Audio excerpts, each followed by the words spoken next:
Y a mí me inspiró en mi ministerio la vida de Thomas Cole, su forma de trabajar, su forma de actuar, su honradez tremenda. Cualquiera hubiera hecho la obra, pero Dios quiso que fuera él. Uno tenía el tacto y el cariño de la gente, pero Mr. Cody era un hombre trabajador. Él salía el lunes al campo misionero y regresaba el viernes.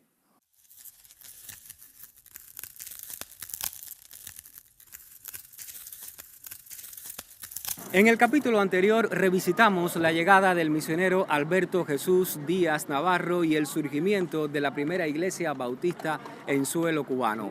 Hoy avanzamos en nuestra narración y nos vamos a centrar en los inicios del siglo XX cubano, principalmente en sus protagonistas y acontecimientos que hicieron la época en ese momento.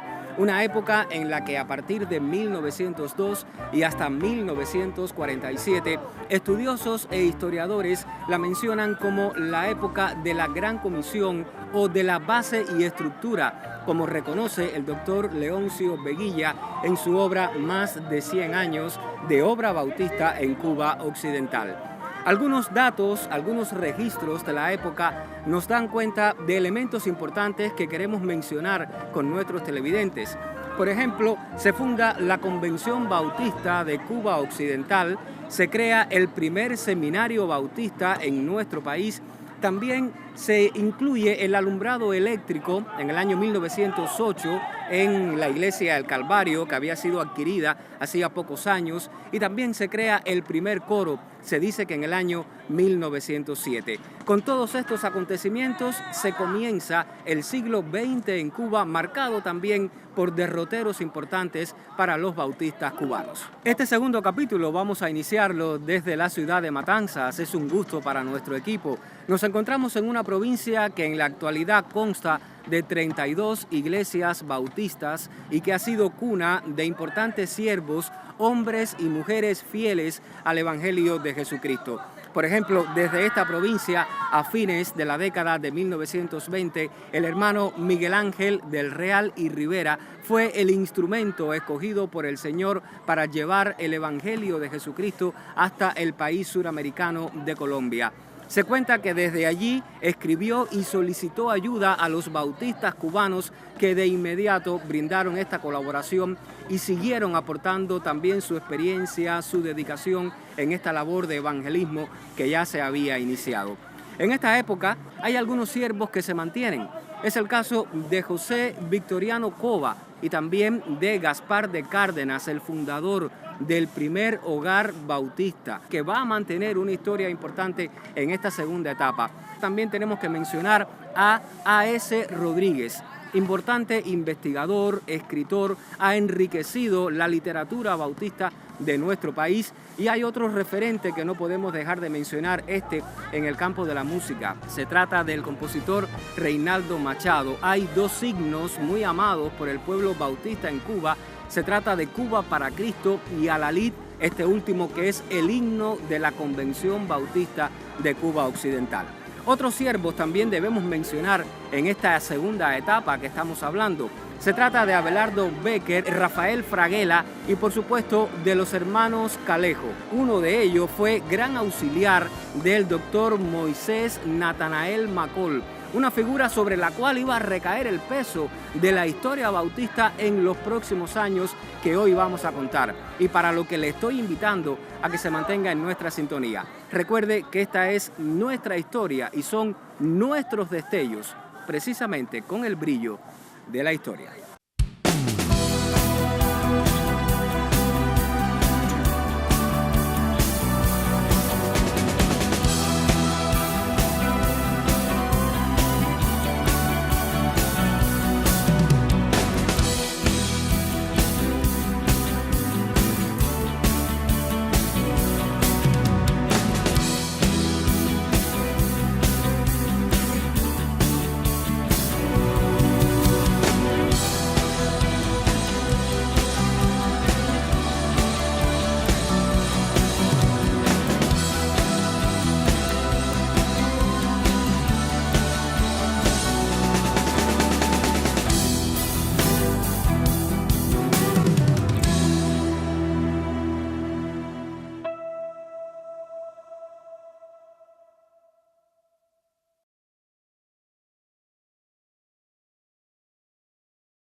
Charles Daniel es una figura importante, un americano que es nombrado por la Home Mission Board como el segundo superintendente de la obra en Cuba, pero no es hasta el día 6 de febrero del año 5 en que pocas iglesias se reunieron aquí en La Habana y fundaron la Convención Bautista de Cuba Occidental y nombraron a Daniel presidente, primer presidente, que además que duró 2 meses por causa de enfermedad.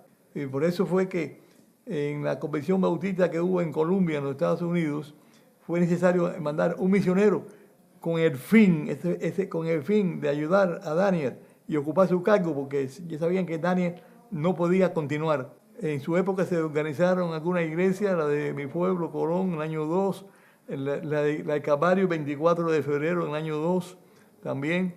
Se organizó en el 3, Pinar del Río. Él ayudó a que creciera la obra. Cuando viene el doctor McCall, que él va a recibir al doctor McCall al barco, era un barco, aquel miércoles 15 de febrero a las 6 de la mañana, lo fue a recibir.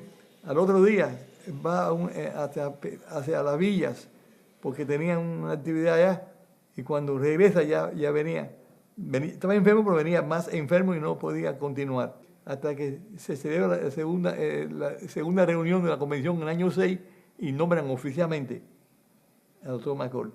Y 2 días antes, el doctor McCall fundó el Seminario Bautista, y que fue su rector, y el fundador y rector. Así comienza el doctor McCall en Cuba. Conocí a McCall ya en la última etapa porque McCall murió en el 47 y yo me convertí en el 45. Yo conocí a Mr. McCall como un hombre muy querido por todos. La obra lo quería muchísimo. Fue ordenado el 1 de enero del año 0. Él fue ordenado como ministro del Evangelio. Era pastor en la iglesia de Dacton, en los Estados Unidos, hasta que vino aquí. Conocemos la historia. En el año 4, él escribe al doctor Daniel: doctor Daniel, fui aceptado como misionero en Cuba. Usted me tiene que informar qué debo llevar, porque dice que él buscó datos sobre Cuba, encontró algunos, pero no sabía nada. Y Daniel le dijo: bueno, es sencillo, si usted viene a pasear y a ver, usted debe traer un maletín de viaje nada más. Pero si usted viene a poner su vida en Cuba, traiga todo, y todo lo trajo. Que lo conocieron cuentan que era un hombre polifacético, un hombre que podía hacer 10 cosas a la vez, que no todo el mundo tiene esa capacidad. Era además un estadista, era un hombre estadista, una persona que veía. Los hermanos cuentan, yo creo que Nemesio García contaba mucho de él, Nemesio fue secretario de él, etc. Estuvo en Cuba 40 años, fue un ministerio de 40 años. Creó una sólida denominación, muy arraigada en la Biblia, con visión misionera, bueno, los valores de los bautistas del sur. Primero fue superintendente de la obra, presidente, tesorero de la Home Mission Board y tesorero de la convención.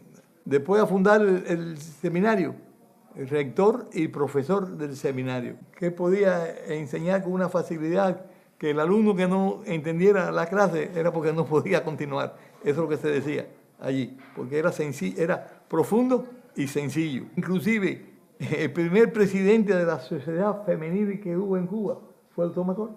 Y él sembró las bases de una denominación sólida, se ganó el respeto no solamente de los evangélicos cubanos, sino inclusive de las autoridades cubanas.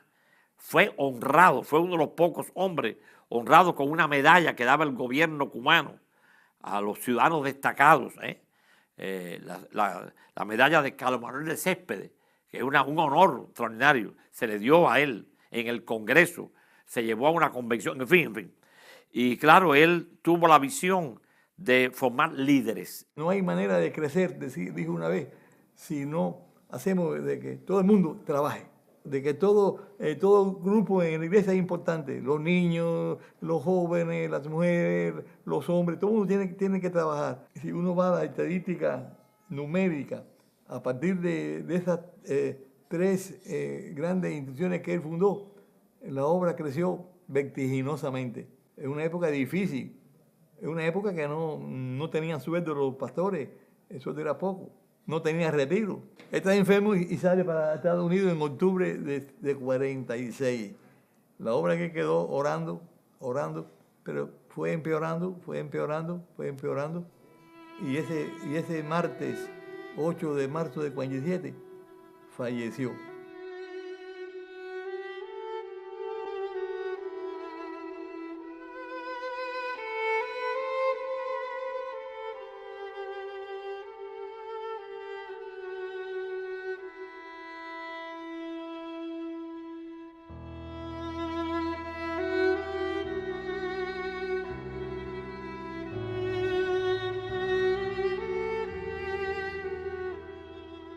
Cuando McCall muere, hicieron falta 10 hombres para llenar los 10 cargos que él tenía. El doctor Caudill tomó en sus manos una denominación que ya estaba formada, la continuó. El éxito de Caudill fue que Caudill no hizo cambio, mantuvo. ¿Qué es lo que a veces sucede en los países, hasta los pastores? Llega uno a una iglesia y quiere cambiar. No, si lo que está bueno no hay que cambiarlo, continuarlo. Entonces, Caudill continuó desarrollando líderes, fortaleciendo a los pastores. Se dieron cuenta que eran muy importantes los cuadros directivos, el liderazgo, el seminario fundamental.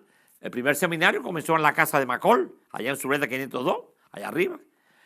Caudill le dio todo el apoyo a aquello, se hizo el edificio de acá de la Loma de la Luz. O sea que, repito, yo no conocí, mi generación no conoció a McCall, pero disfrutamos de la obra que él hizo.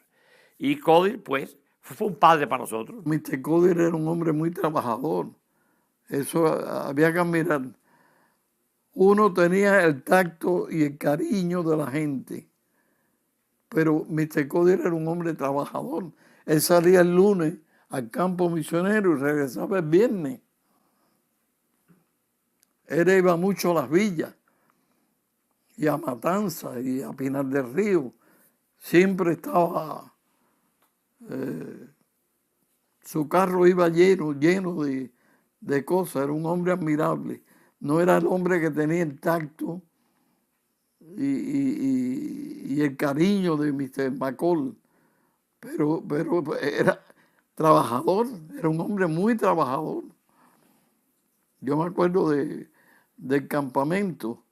Cuando empezó el campamento, Mr. Caudill, él se hacía cargo, por ejemplo, del agua que hacía falta para mezclar el cemento y demás. Y Mr. Caudill se pasaba el día entero del pozo arriba haciendo ese trabajo. Era un hombre muy trabajador.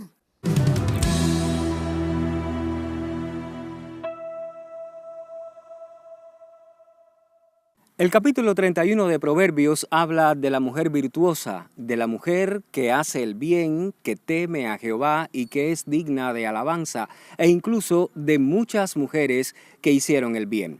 En este momento nuestra serie quiere mencionar precisamente a esas heroínas de la fe y de la obra bautista en Cuba, mujeres de corazón fiel que fueron instrumento del Señor para extender su obra dentro del pueblo cubano. A esas mujeres con las que desde el principio de la misión ya se contaba con ellas y en las que recayó el peso de importantes responsabilidades, dedicamos unos minutos en esta serie precisamente con el brillo de la historia. Fue esta una época de obreras valiosas para la obra en Cuba, como lo fue el caso de doña Josefa Navarro y su hija Asunción Díaz al frente de la Sociedad de Mujeres de la calle de Velascoaín, cuyo testimonio fue significativo. Igual ejemplo de consagración lo fueron en su momento Mabel Claire Linscomb, Miss McCall, sirviendo en el Colegio Cubano Americano, Mrs. Garnett, Mrs. Matthews, Tía Helen, Juana Márquez, Egna Musley, Mrs. Caudill, maestra de piano del seminario, Ida Bottoms, la amiga de Cuba, y Ondina Maristani en la OBU, entre otras siervas, de fiel corazón. La señora Ida Button fue una gran amiga de Cuba. Residiendo en Estados Unidos, ella dio mucho dinero para construir templos, capillas y también ayudó en el hogar bautista de Calabazar. Dio dinero 2 veces para hacer esa construcción, para construir el hogar bautista en 1926. También en el templo de Zuleika y Dragones dio una generosa dádiva que sirvió para construir la 3ª planta.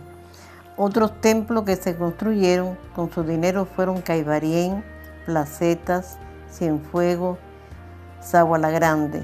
En la década del 50 se construyó el edificio del Seminario Bautista. Cristina Garner vino desde Estados Unidos a trabajar en nuestro país. Ella se destacó en su labor misionera en distintos pueblos de nuestra parte occidental.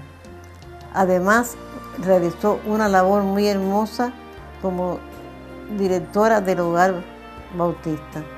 Allí tenía un grupo de niños sin amparo filial que ella atendió y fue una persona muy destacada en esta labor. Recuerdo que ella, cuando su hermana mandó a buscarla porque estaba muy enferma, ella consultó con todos los pastores qué hacía, porque ella no quería abandonar el país. Ella quería ser enterrada en Cuba y con una palma al lado de su tumba.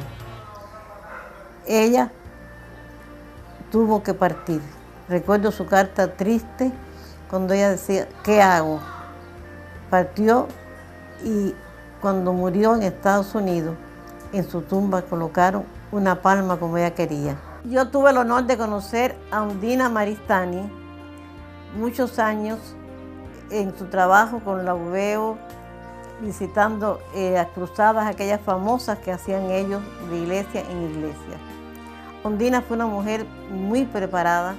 Ella estudió para abogado en la Universidad de La Habana y más tarde fue a Pensilvania y allí se graduó de delincuencia juvenil. Regresó a Cuba y comenzó a trabajar. Un día en Yumurí, ella sintió el llamado del Señor a la vida misionera. Fue a trabajar a Unión de Reyes, enviada por el doctor Codel. Allí trabajamos juntas. Su cuñado Mario Casanella, que era director de la obra en Oriente, le pidió que fuera para que la ayudara, que la necesitaba allí. Entonces ella fue rumbo a Oriente, yendo hacia la iglesia de Veguita, donde pudo realizar una labor grande en todo aquel lugar. Y ella tenía una viejita en el campo, que su hija vivía en Estados Unidos, pero no tenía dinero. Y ella, cuando iba a ver a su familia, venía y nunca dejaba de ir a ver a la viejita. Y le llevaba regalos, le llevaba dinero y le decía, mire, esto se lo manda su hija. La viejita se ponía muy contenta, muy feliz de que su hija le mandara todos aquellos regalitos. Pero ella no sabía que todo aquello era traído por Undina, no mandado por la hija, porque ella era así de desprendida, de generosa con todo el mundo. Es grato para nuestro equipo recorrer los terrenos del Valle de Yumurí, un sitio muy querido por el pueblo de Dios en Cuba. Al estar aquí, necesariamente debemos hacer mención de Marta Cabarrocas, una hermana muy querida para la obra cubana y también una hermana que en el año 1948 donó parcelas del terreno que ahora tengo a mis espaldas. También estando aquí, visitando el Valle de Yumurí, visitando el campamento, vienen a nuestra memoria diferentes anécdotas que queremos compartir con ustedes porque reflejan precisamente el brillo de la historia. Marta Cabarroca, la doctora de aquí, de los dueños de todo esto, porque vivíamos por allá arriba, por las tumbas aquellas, cuando éramos niños, pero ella nos iba a visitar. Éramos 9 hermanos, y todos, gracias a Dios, conocimos el Evangelio, conocimos a Cristo, y ella era una cristiana que daba todo lo que tenía, no solo palabras, sino también el dinero y todo para los niños, ella era todo esto era de ella. La hermana Marta Cabarroca nació en el año 1902 y se bautizó a los 9 años de edad. Su mamá, Mercedes Méndez, fue la primera mujer bautizada en la obra bautista en Matanzas. Los datos que me dio el doctor Pastor Samuel Hernández, mi primo, Me dicen que la doctora Marta Cabarroca fue pianista de la Iglesia Bautista del Calvario en los tiempos y miembro en que el doctor McCall era pastor del Calvario. Y ella se graduó aquí en La Habana de doctora en farmacia. No pudo avanzar en el negocio de la farmacia porque era muy bondadosa y le regalaba los medicamentos a las personas que lo necesitaban. Entonces su padre le dio un terreno grande, tierras allí en el Valle de Yumurí. Mi abuela trabajaba en la casa de Marta porque ellos eran una familia adinerada y se conocen mis abuelos, se casan y entonces ella les habla para venir los tres aquí a la finca que era de ellos, de su familia. Mi abuela siempre era la encargada de la cocina, de cocinarle para las personas que ella tenía dándole clase. Y algo importante en la vida de Marta Cabarroca, que Dios le dio la visión de crear una escuela y un seminario para entrenar a los líderes y los campesinos allí. Sobre todo tenía una visión evangelística muy grande y ella con el pastor Francisco Rodríguez Orue pues enviaban parejas de jóvenes misioneros a abrir la obra desde Canací a toda esa parte ahí hasta Bacunayagua. Tenía misiones la iglesia bautista de Yumurí. Se distribuían y salían a predicar. Hasta la costa, iban a la costa, iban por aquí también lejísimos a caballo. Marta Cabarroca sí predicaba el evangelio a todo el mundo y a nosotros. No nos podía saber que nosotros estábamos faltando una ropa o una comida, lo que se ponía. Ella andaba a caballo siempre, pero eso era maravilloso para nosotros. Ella fue otra madre. La dueña de todo esto fue otra madre para nosotros. No, Marta y Castro eran los... Figúrese, ellos iban por mi casa casi todos los días. Miguel Ángel Castro y mi abuela Palmira García. Ellos vinieron con ellos de Matanza a ayudarla. Sí, y él era su brazo derecho, era como un administrador. Ella en su caballo, siempre a caballo, revisando todas las casas y dando su dinerito al que no tenía, dando su dinero al que no tenía. Le dio oportunidad a todos los campesinos, a todos, de poder trabajar.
Y los ayudaba y los alfabetizaba, les compró letrinas porque los campesinos no tenían ni finca, ni letrina, ni nada. Ella les fue dando tierra y les fue dando comodidades para que ellos tuvieran sus comodidades.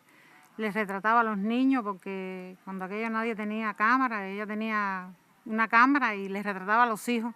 Su dinero era para el pueblo, para toda persona. Ella no tenía nada para ella. Así mismo nos enseñó. La idea de ella era hacer un seminario. Y entonces empezó con los preparativos del lugar, de buscar el lugar ideal. No, eso fue una maravilla. Eso fue un milagro de Dios dado por ella. Porque ella era una mujer muy rica. Sí, tenía piano y hacían escuelas bíblicas y jugaban quiquimbol, pelota, y así iban atrayendo a las personas. Y ella me dijo, ¿y qué tú vas a estudiar?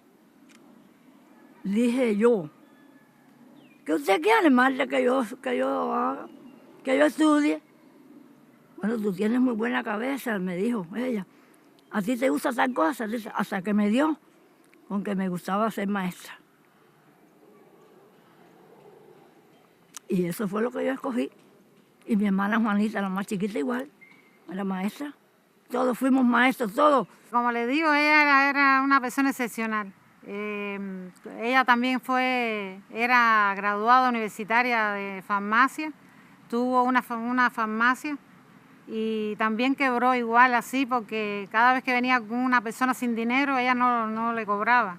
Ella no podía saber que hubiera un campesino con un niño enfermo y que no tuviera dinero para comprarle medicina y lo que tenía el niño que comer, o el mayor o el viejo, cualquiera. Cuando ella sabía de una casa con un enfermo, allí estaba ella.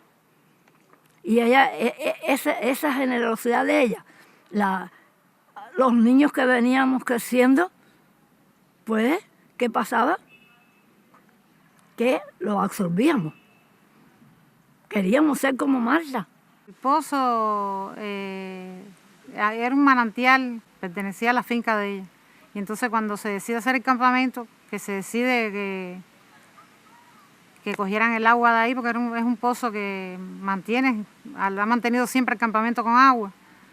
Ella hizo un papel, lo firmó, de que el pozo le dejaran un pedazo para los campesinos. Sí, siempre fue así. Siempre se dijo, si alguien dice lo contrario, está mintiendo. Todas las personas que se le acercaban y le pedían, ella alfabetizó muchos campesinos, les enseñó corte y costura porque sabía coser les enseñó mecanografía, piano a muchas personas, así, sabía muchas cosas y lo enseñaba sin cobrar, sin interés, sin nada. Éramos todos niños, yo recuerdo siempre eso. Una de las cosas que primero recuerdo fue eso. Y ella era la que estaba dando la clase. Dice, Dulce María, ¿y tú qué harías si fueras muy grande? Hacer lo que usted está diciendo. Yo voy a hacer como usted. Yo voy a hacer como usted. Yo voy a hacer mucho. Yo no quiero nada para mí. Yo quiero para los niños, para los pobres, para los ancianos. Y entonces, yo siempre recuerdo que ella vino y me tocó y me dio un beso. Y un beso así. Y yo también a ella.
En la etapa que estamos narrando es importante comentar y recordar con nuestros televidentes que en el año 1938 se hizo una importante reparación al edificio El Calvario de Dragones y Zulueta, precisamente logrando un mayor espacio para las instalaciones que éste albergaba. Posteriormente, en el año 1950, se instalan lámparas fluorescentes y una turbina de aire. Pero también en esos años de la década de 1950, a instancias de Herbert Codil, hay importantes modificaciones y construcciones de templo en diferentes partes del territorio convencional. Podemos mencionar, baste solo señalar, los de Colón, los de Yaguajay y Potrerillo. Pero también la obra se extiende y hay 4 importantes edificaciones que tributan a la labor del pueblo bautista en Cuba. Ejemplo de ello fue el Seminario de La Habana, que había salido justamente del edificio de Dragones y Zulueta y se había emplazado definitivamente en la Loma de Chaple, en Santo Suárez, en Ciudad de La Habana. También debemos mencionar el edificio de la UBU, que jugó un papel muy importante para los estudiantes de ese momento en su sede del Vedado. Igual tenemos que hablar de la Clínica Bautista y del Hogar Bautista en su sede del Cotorro. Fueron importantes edificaciones que tributaron para el brillo de la obra de Dios en ese momento. Terminamos este recorrido casi a fines de la década de los años 50, cuando se contabilizaban 85 templos bautistas en todo el territorio convencional y una membresía de 9.145 hermanos de diferentes profesiones y oficios. Otro logro a destacar a fines de la década de los años 50 fue el programa de evangelismo de la Convención, fruto de una labor que desde el año 1927 había estado desarrollando otro de los grandes bautistas cubanos, Agustín López Muñoz. Ante todo este panorama, la denominación bautista en Cuba se aproximaba a una etapa importante, una etapa de cambios en lo político, en lo económico, en lo social y también en lo cultural. Sobre ello, le propongo reencontrarnos en nuestro próximo capítulo para seguir contando la historia y sus destellos, pero por supuesto con el brillo de la historia. Dios les bendiga.